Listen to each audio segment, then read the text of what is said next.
পৰা গোটেই দিনটোৰ কাৰণে বহিষ্কাৰ কৰিছে অধ্যক্ষ ডাঙৰীয়াই।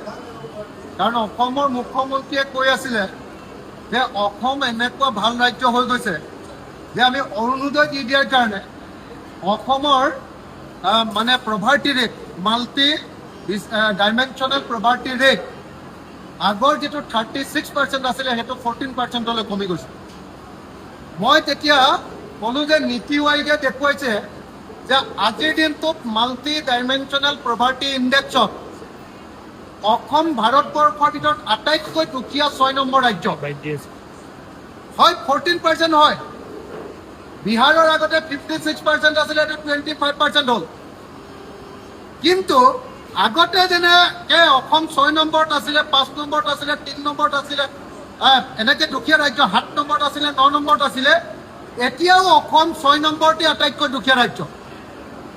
মাল্টি ডাইমেনশ্যনেল ইণ্ডেক্সৰ ক্ষেত্ৰত গোটেই ভাৰতবৰ্ষৰ ভিতৰত দৰিদ্ৰতাৰ ক্ষেত্ৰত অসম ভাৰতৰ 6 নম্বৰ আটাইতকৈ দুখীয়া ৰাজ্য। এই কথা কোৱাৰ কাৰণে অসমৰ মুখ্যমন্ত্ৰীয়ে ক'লে যে এখেতে যেতিয়ালৈকে ধেমালি কৰি কথা কৈ থাকে তেতিয়ালৈকে ক'বলৈ দিব লাগে, নহ'লে এখেতক বাহিৰ কৰি দিব লাগে। তেতিয়া অধ্যক্ষ ডাঙৰীয়াই মোক দিনটোৰ কাৰণে আজি বহিষ্কাৰ কৰিছে আৰু মই লগে লগে এনেকৈ মুখত ক'লা কাপোৰ বান্ধি বিধানসভাৰ মজিয়াত প্ৰতিবাদ সাব্যস্ত কৰি বিধানসভাৰ পৰা ওলাই আহিছোঁ। ধন্যবাদ।